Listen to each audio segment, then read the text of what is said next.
அஸ்ஸலாமு அலைக்கும் வரஹ்மத்துல்லாஹி தஆலா வபரகாத்துஹு. அஊது பில்லாஹி மினஷ் ஷைத்தானிர் ரஜீம்.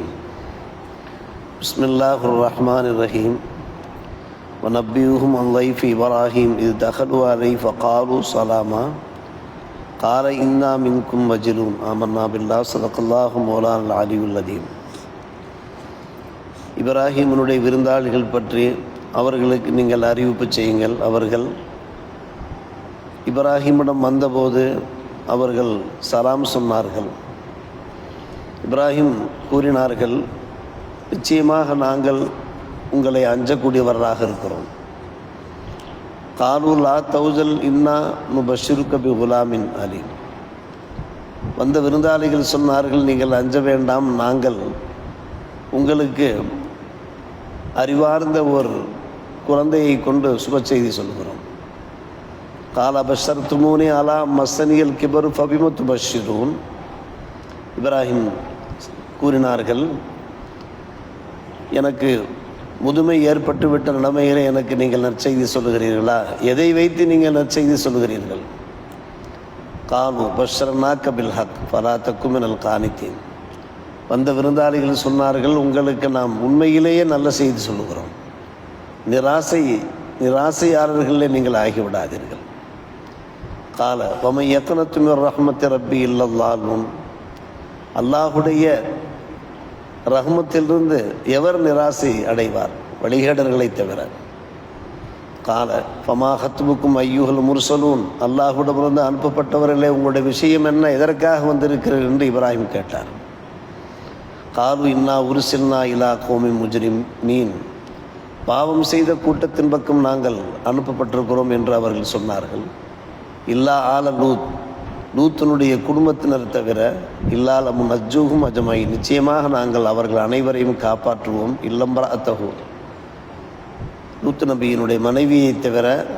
கத்தரனா, நாங்கள் நிர்ணயித்து விட்டோம். இன்னஹார் அமிரல் ஹாபிரின், அழிவிலே எஞ்சியுள்ளவர்கள், அழிவிலேயே பாக்கி உள்ளவர்கள் என்று நாங்கள் முடிவு செய்து விட்டோம் என்று சொன்னார்கள்.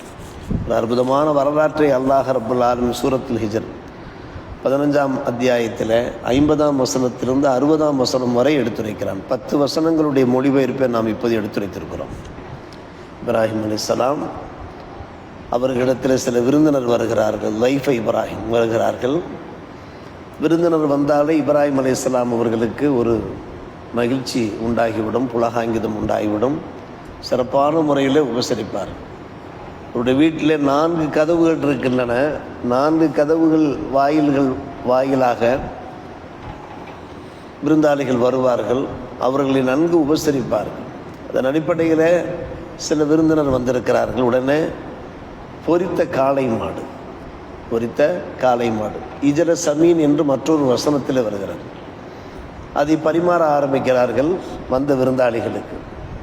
ஆனால் அந்த விருந்தாளிகள் சாப்பிடவில்லை, புசிக்கவில்லை.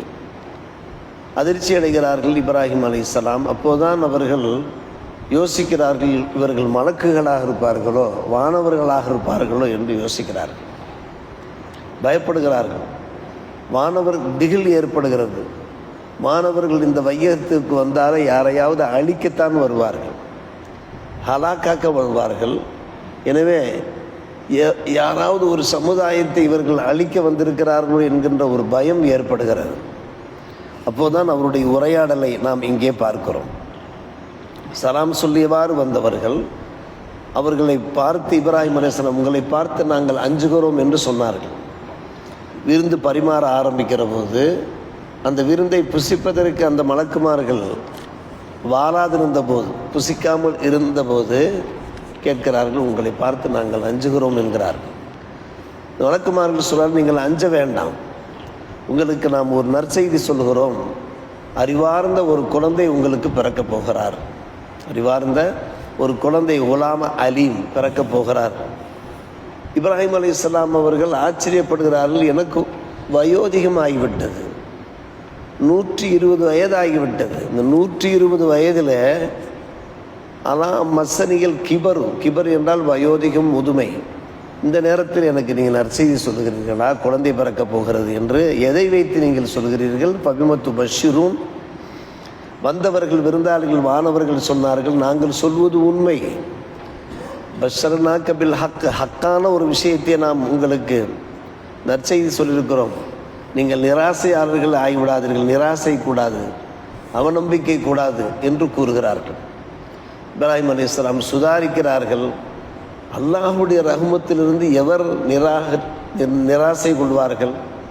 அல்லாஹுடைய பாதையிலிருந்து எவர் வழிகட்டு செல்கிறார்களோ அவர்களுக்கு வேண்டுமானால் அந்த விரக்தி ஏற்படும், அவநம்பிக்கை ஏற்படும், நிராசை ஏற்படுமே தவிர அல்லாஹுடைய ரஹ்மத்தின் மீது ஆழ்ந்த நம்பிக்கை கொண்டவர்களுக்கு இந்த நிராசை எல்லாம் ஏற்படாது என்று இப்ராஹிம் அலைஹிஸ்ஸலாம் சொல்லுகிறார்கள். உள்ளே சாரா அம்மை இருக்கிறார்கள். இப்ராஹிம் அலைஹிஸ்ஸலாமுடைய அருமை மனைவி சாரா அம்மை, அவர்கள் உள்ளே இருந்து சிரிக்கிறார்கள். சிரிக்கின்ற செய்தி இந்த சூறாவிலே இல்லை, வேறு சூறாவில் ஃபலாஹிகத்து என்று வருகிறது. அவர்கள் சொல்கிறார்கள், நமக்கு ஒரு விருத்தாப்பிய நிலைமை ஏற்பட்டு விட்டது. விருத்தாப்பிய நிலை என்று எதற்கு சொல்வார்கள் என்றால், 80 வயது தாண்டி விட்டாலே அந்த காலகட்டத்திற்கு, அந்த சந்தர்ப்பத்திற்கு விருத்தாப்பியம் என்று சொல்வார்கள். விருத்தாப்பிய நிலை ஏற்பட்டதற்கு பின்னாலே எப்படி நமக்கு குழந்தை பிறக்கும் என்று அவர்கள் நாணத்தோடு சிரிக்கிறார்கள் என்று வருகிறது. அவர் வெட்கப்பட்டார்கள், நாணப்பட்டார்கள் என்று வருகிறது. எல்லாவற்றுக்குமா சேர்த்து ஒரே பதிலை சொல்லிவிட்டார்கள், நாம் சொல்லுவதெல்லாம் உண்மை, நீங்கள் நிராசை உடையவர்கள் ஆகிவிடாதீர்கள் என்று சொல்லுகிறார்கள். ஒரு காலம் நாம் அல்லாஹ்வுடைய ரஹ்மத்திலிருந்து நிராசை ஆகிவிடக்கூடாது என்பதற்கு இந்த சம்பவம் ஒரு எடுத்துக்காட்டாக இருக்கிறது. அதற்கு பின்னால் தான் இசாக் அலைஹிஸ்ஸலாம் அவர்கள் பிறக்கிறார். இஸ்மாயில் அலைஹிஸ்ஸலாம் அவர்கள் பிறந்து விட்டார்கள். அடுத்து இசாக் அலைஹிஸ்ஸலாம் அவர்கள் சாரா அம்மை மூலமாக பிறக்கிறார். அவ்வளவு காலமாக குழந்தை இல்லை. ஆனால் இப்ராஹிம் அலைஹிஸ்ஸலாம் அவர்களுக்கு ஒரு ஏக்கம் இருந்தது, ஒரு தனியாத தாகம் இருந்தது. நம்முடைய இந்த நுபுவத்தை பிற்காலத்தை எடுத்துரைப்பதற்கு ஒரு நல்ல வாரிசு வேண்டுமே, இஸ்மாயிலோடு இசாக் ஒரு வாரிசு வேண்டுமே என்கின்ற ஒரு தாகம் இருந்தது. அந்த தாகத்தை அல்லாஹ் தணிக்கிறான், அந்த வேண்டுதலை அல்லாஹ் நிறைவேற்றுகிறான். அல்லாஹ்விடத்தில் அவர்கள் வேண்டினார்கள், அந்த வேண்டுதலை அல்லாஹ் நிறைவேற்றுகிறான். நிறைவேற்றியதன் பேரில் தான் இஸ்மாயில் அலைஹிஸ்ஸலாம் அவர்களும் பிறந்தார்கள், இசாக் அலைஹிஸ்ஸலாம் அவர்களும் பிறந்தார்கள். அவர்களுடைய வாரிசுகளில் தான் எண்ணற்ற இறை தூதர்கள் வந்தார்கள். இந்த 2 பேர் மூலமாக, இஸ்மாயில், குறிப்பாக இஸ்மாயில் அலைஹிஸ்ஸலாம் அவர்கள் மூலமாக. இப்ராஹிம் அலைஹிஸ்ஸலாம் அவர்கள் சாதாரணமான மனிதர் எல்லாம் பல முறை சொல்லித்தரும் அபுல் அன்பியா, இறை தூதர்களுக்கெல்லாம் மூலவர் என்று சொல்வார்கள். அபுக்கு தந்தை என்றும் சொல்வார்கள், மூலவர் என்றும் சொல்வார்கள். இறை தூதர்களுக்கெல்லாம் மூலவராக இருக்கின்ற இப்ராஹிம் அலைஹிஸ்ஸலாம் அவர்களுக்கு அந்த கவலை ஏற்படுத்தானே செய்யும். நமக்கென ஒரு வாரிசு வேண்டுமே என்று நம் பலரும் கவலைப்படுவோமா இல்லையா? ஒவ்வொருவருமே ஆசைப்படுவார், நமக்கு பின்னாலே ஒரு வாரிசு வேண்டும், நாம் விட்டு செல்கின்ற சொத்துக்களை ஆள்வதற்கு ஒரு ஆள் வேண்டும் என்று நாம் ஆசைப்படுவோமா இல்லையா? ஆனால் அவர்கள் சொத்துக்களை அடைவதற்காக வேண்டி ஆசைப்படவில்லை. அருமை சகோதரர்களே, அவர்கள் செய்த அந்த சமூக சேவை, தீனி பணி இருக்கிறதல்லவா, அந்த தீன் பணியை எடுத்துரைப்பதற்கு, தாவத் பணியை எடுத்துரைப்பதற்கு நமக்கு ஒரு வாரிசு வேண்டும் என்று ஆசைப்பட்டார்கள். அந்த ஆசையெல்லாம் நிறைவேற்றிவிட்டான். ஒரு காலம் நாம் அல்லாஹ்வுடைய ரஹ்மத்திலிருந்து நிராசையாகவே கூடாது. நம்முடைய குடும்பத்தில் யாராவது உடல்நலம் இல்லாமல் இருப்பார்கள், நிராசையாகக்கூடாது. நமக்கு வேலை வாய்ப்பு கிடைக்காமல் சற்று காலதாமதம் ஏற்படலாம், நிராசையாகக்கூடாது. இப்படி பல சந்தர்ப்பங்கள் இருக்கிறது. தொழில்துறையில் ஏதாவது பொருளாதார முடக்கம் ஏற்படும், நிராசையாகக்கூடாது. பிள்ளைகள், குழந்தை பேர்கள் இல்லாமல் இருப்பார்கள், 15-17 வருஷங்களுக்கு பின்னாலெல்லாம் குழந்தைகள் பிறந்திருக்கிறார்கள், நிராசையாகக்கூடாது. நிராசை என்பது யாருக்கு ஏற்படும் என்றால், அல்லாஹ்வுடைய பாதையிலிருந்து வழிதவறி செல்கின்ற வழிகேடர்களுக்குத்தான் ஏற்படும் என்கிறார்கள். இது ஒரு விஷயம் கிடைக்கிறது. மற்றொரு விஷயம், அன்பான பெருமக்களை, விருந்தினரை உபசரிப்பது என்பது இப்ராஹிம் அலைஹிஸ்ஸலாம் விட்டு சென்ற ஒரு சுன்னத். நம்முடைய வீட்டிற்கு விருந்தினர்கள் வந்தார்கள் என்றால் முகமறந்து அகம் குளிர்ந்து நாம் வரவேற்றோம் என்றால், அந்த விருந்தினர்கள் மூலமாக அல்லாஹ் நம்முடைய குடும்பத்திற்கு ஒரு பரக்கத்தை சேர்ப்பான். விருந்தினர்கள் வந்தாலே நாம் மகிழ்ச்சி நீக்கொள்ள வேண்டும். என்ன காரணம் என்றால், அவர்கள் மூலமாக அல்லாஹ் ரிஸ்கை கொண்டு வந்து சேர்ப்பான். ஈமானின் ஒரு அடையாளம் என்னவென்று கேட்டால், விருந்தினரை உபசரிப்பது என்றார்கள் பெருமானார் ரசூலே கரீம் ஸல்லல்லாஹு அலைஹி வஸல்லம். அந்த ஹதீஸை எல்லாம் நாம் கேட்டிருக்கிறோம். எனவே இதன் மூலமாக நல்ல பாடம். அடுத்த அந்த வசனம் முடிகின்ற போது தான் லூத் அலைஹிஸ்ஸலாமுடைய கௌம் பற்றி அல்லாஹ் பேசுகிறான். இப்ராஹிம் அலைஹிஸ்ஸலாம் யோசித்தார்கள், வானவர்கள் வையகத்திற்கு வருகிறார்கள் என்றாலே யாராவது ஒரு கௌமை அழிப்பதற்காகத்தானே வருவார்கள். அப்படியானால் இவர்கள் எந்த கவுமை அழிக்க வந்திருக்கிறார்கள் என்று யோசித்தார்கள்.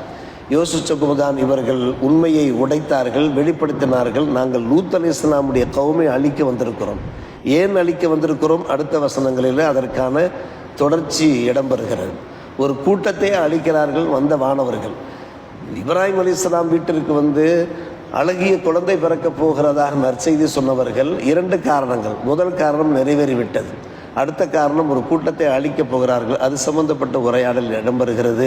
ஆக ஒவ்வொரு வசனத்திலையுமே, ஒவ்வொரு முத்தான வசனத்திலையுமே நமக்கு கிடைக்கின்ற அந்த பாடங்கள், படிப்பினைகளை வாழ்க்கையில் கடைபிடிக்க முயற்சிப்போம். அல்லாஹ் நல்ல புரிவானாக. வாஹிர் தாவானா அல்ஹம்துலில்லாஹி ரப்பில் ஆலமீன்.